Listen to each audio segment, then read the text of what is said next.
We are here to bring a new type of news show. New insights, new styles, and new topics every day. We are News Generation. Bringing news just for you. It's Wednesday, June 12th here in Seoul. I'm Song Yujin, and this is News Generation. Today, we're joined by Kwon Ji-hyun. Happy Hump Day! Happy Wednesday! And Brooke Prince. Hello. Lovely to have you. Now, both are here to speak on behalf of those in their 20s and 30s. Now, as usual, we're going to start with our news feed, which covers different hashtags and news items that have been trending online over the past 24 hours.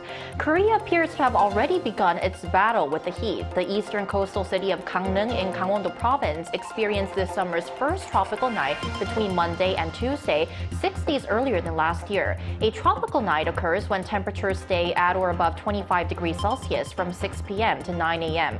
On Tuesday, daytime temperatures exceeded 30 degrees Celsius across most parts of the country, with the southern cities of Daegu and Gyeongsan reaching 34.5 degrees Celsius at one point.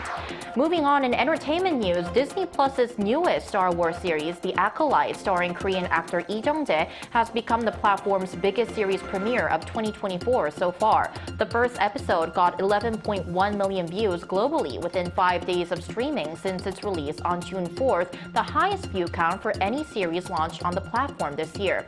However, it's nearly 3 million views short of what the previous Star Wars series Ahsoka achieved in the same amount of time last year. Disney Plus calculates views by dividing the total screen time of an episode by its runtime.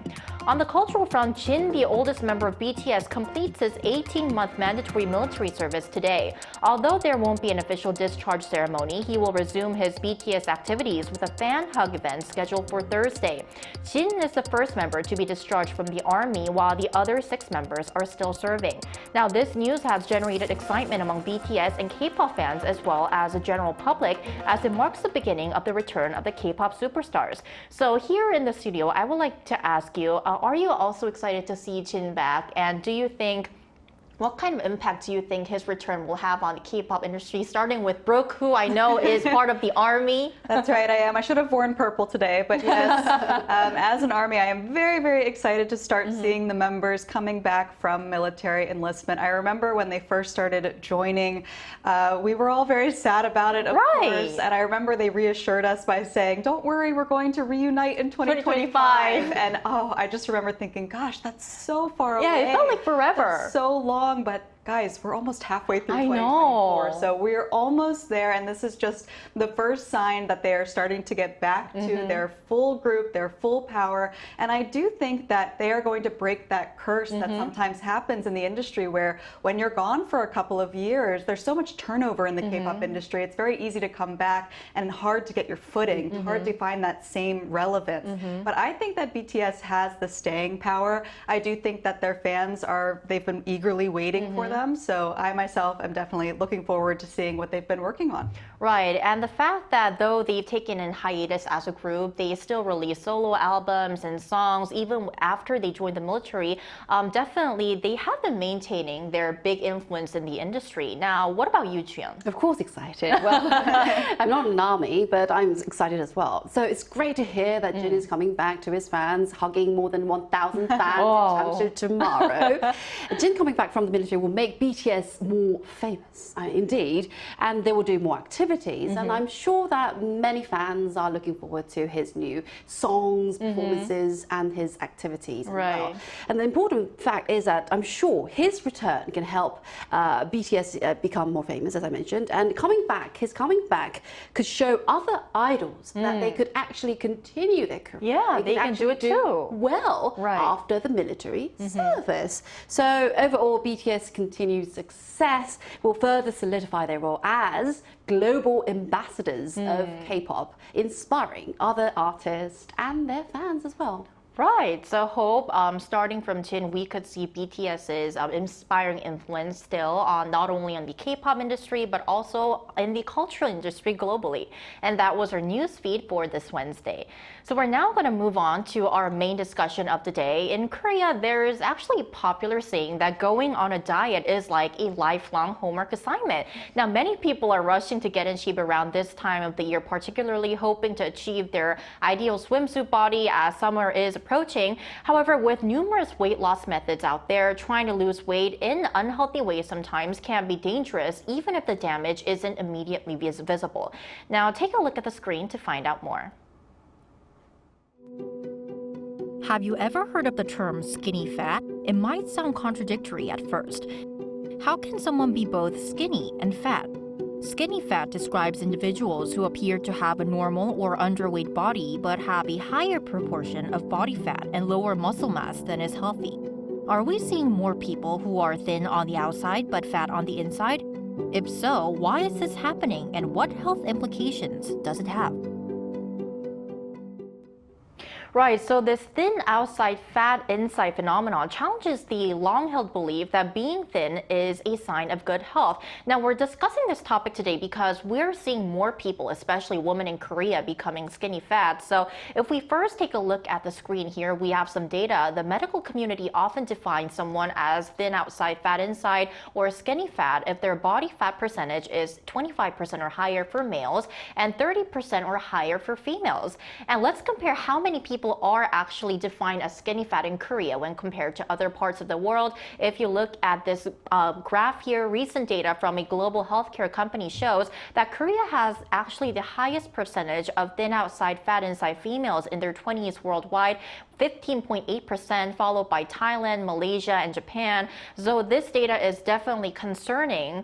Now back to our panelists here in the studio. Juyeon, I know that you've lost a lot of weight since last year, so I think that you could especially relate a lot especially to today's topic. So I want to ask your thoughts on these findings and this data. Well, of course, these findings are quite surprising indeed, and it's concerning to see so many young women here are suffering from skinny fat or skinny obesity. And it feels like most of Korean women here are always trying to lose weight. They are always on a diet. And some are struggling with belly fat or fat obesity. And many experts say even if you are skinny fat, the fat tends to gather in your belly, not in your arms, or not on other parts like your thighs or arms. And the problem is, young women often feel pressure from society to look a certain way, to be slim. That's why they are going on a very unhealthy dieting habits to lose their weight. And this actually results in an unbalanced skinny fat body type for all of them. And we're going to talk about this more with our expert later, but it definitely has a lot of health implications. Now, Brooke, I want to ask you, what are your thoughts after looking at this graph?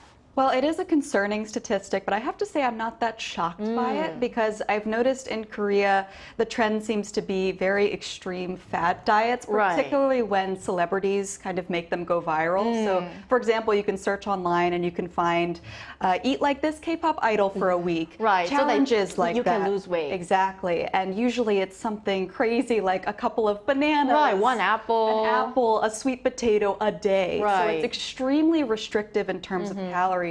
And the problem is when you restrict your calories like that, you cannot build muscle because you don't have enough fuel for your body. So even though you might lose weight very quickly on these extreme diets and you'll look very thin and slender to the outside world, that doesn't necessarily mean that you are healthy. That doesn't mean that you have the optimal amount of muscle to fat. That ratio is very important. So I do think in Korea there is kind of a fixation on the appearance when I think the focus needs to be more on the overall health. Right, definitely. So we're talking about skinny fat, thin outside, fat inside here today on NewsGen. And to find out more, we're now going to invite an expert to talk about the major causes of this phenomenon and why it's a serious health concern. We'll be right back after the break.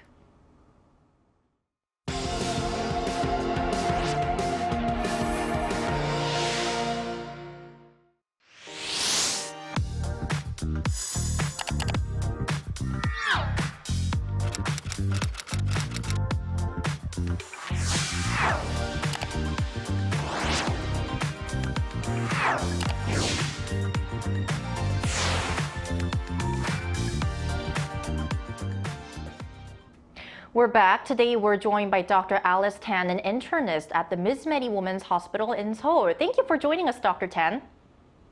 Thank you for having me. Great, lovely to have you. So our first question is, we briefly mentioned this in our earlier discussion, but is there kind of like a medical definition for thin outside, fat inside, or otherly known as skinny fat? And what are some of the biggest factors behind more young Korean women experiencing this condition? Right. As you mentioned previously, there is a medical definition. Basically, it has to do with body mass index and also body composition. So if a person is normal weight or underweight by their body mass index, but their body fat composition is disproportionately high. So in women, that would be greater than 32%, that's the definition in South Korea, then we would say that the person has thin obesity. In other words, they look normal in terms of their body mass, they are of normal weight, but when we look inside in terms of their composition, the fat levels are too high. In terms of why we are seeing higher percentages of women who have this body proportion in South Korea, it may have to do with sort of the beauty premium of thinness in South Korea, but it could also have to do with sort of the avoidance of pregnancy and childbearing among Korean women, because we know that if a woman becomes pregnant, they go through childbearing, they can gain more fat. Also, education and wealth levels could also be playing a factor in terms of influencing body composition in South Korean women. Interesting, Dr. Tan. Data that we saw earlier shows that Asian women are more prone to thin outside, fat inside than women in other parts of the world. Is there a particular reason for this? Well, first of all, when we talk about thinness and fatness, we're talking about body mass index. And in the US, UK, and other parts of the world, the levels of obesity, so what we normally consider fatness, is on the rise, such that in these Western countries, about half, so 50% of all adults, are considered either overweight or obese, whereas in Asian countries, in South Korea, for example, the amount of obesity is about 10% less in adult population, so about 40%. So in other words, there are fewer truly obese people, there are more thin people in South Korea. But as you mentioned, there does seem to be a trend towards sort of extreme dieting patterns where people are restricting calorie intake, but not emphasizing building muscle mass because of sort of perhaps perceptions of negative perceptions of muscularity and muscle building exercises among females. So these might be reasons for why we're seeing more of this, what we call thin obesity or lean obesity among Korean women. Well, thank you for these insights, Doctor. I have one more question for you. Is being quote unquote skinny fat or this thin obesity problem, would you say it's more dangerous than obesity, and how can we prevent or fix it? That's actually a really controversial question, and the answer is a little bit complicated because when we look at just body mass index, so whether a person is thin or obese, and its relationship with negative health outcomes and mortality, it's a J-shaped curve. In other words, being thin, too thin, has just as much risk for mortality and decreased life expectancy as being obese. However, the data around body composition and its relationship to negative health outcomes is also very complicated, and it may be different for women and for men. There are some studies that show that having high fat composition is related to cardiovascular disease, but there's another study that showed, interestingly, that having a high fat composition for women can be protective against mortality. So it's very difficult to weed out all of the data, but I think the key findings from these studies looking at body composition relate to muscle mass and muscle strength. And consistently, it's been shown that having strong muscles and enough muscle mass is related to higher quality of life and better health outcomes overall. So I think that's what people should be focusing on, not just thinness, but in terms of muscle composition and muscle strength. Great, some amazing answers. All right, thank you, Dr. Tan, for your time today. We really appreciate it. Thank you for having me.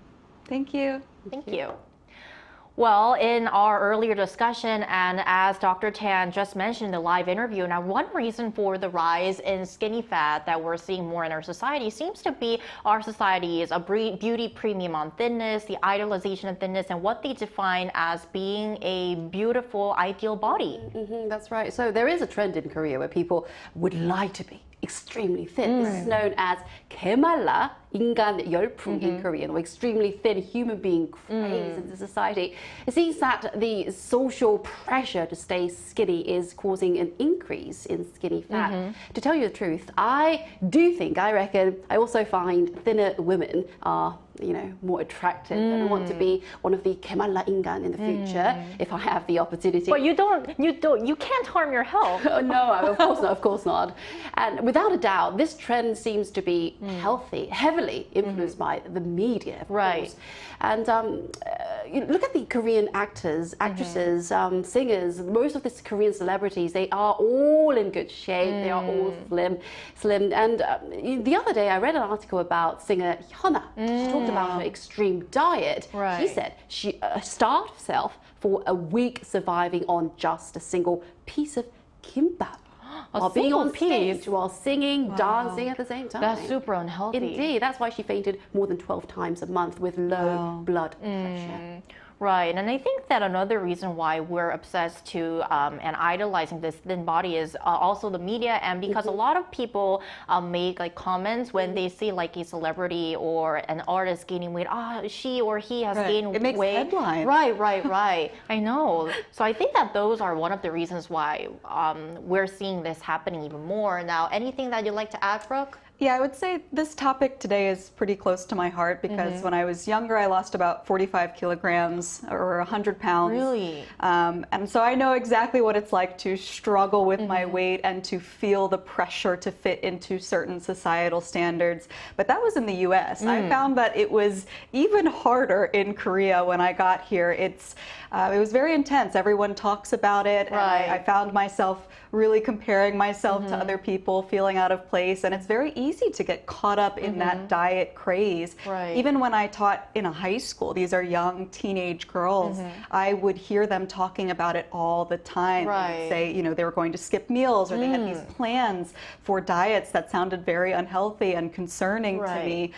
They would make comments about my weight sometimes, not in a mean way, but they would say things like, "Oh, teacher, have you lost weight? You look so much prettier now."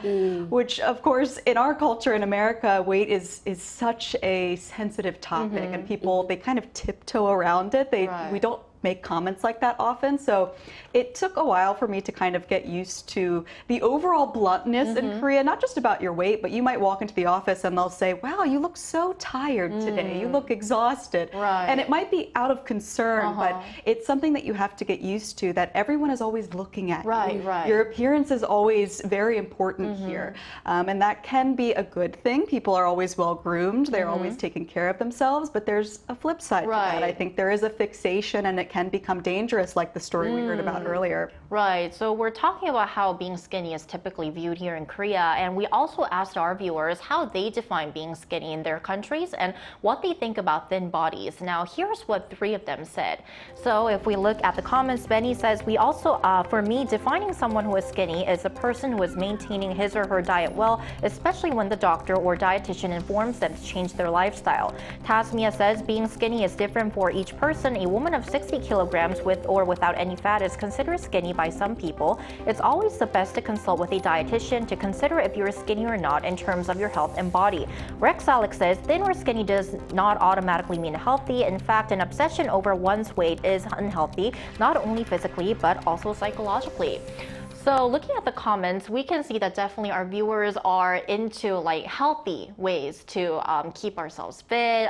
They're more leaning to maintaining a healthy lifestyle rather than just being super skinny or rather than being obsessed on weight. So my last question for you guys today is, as we've highlighted throughout our discussion, thin outside fat inside can slowly damage your health, as mentioned by an expert in the live interview. But there are still those who wish to go on a diet. There may be many reasons. For example, they may want to lose weight to become healthy if they have health implications of being overweight. So as we've all have experienced losing weight, do you have any healthy advice or tips?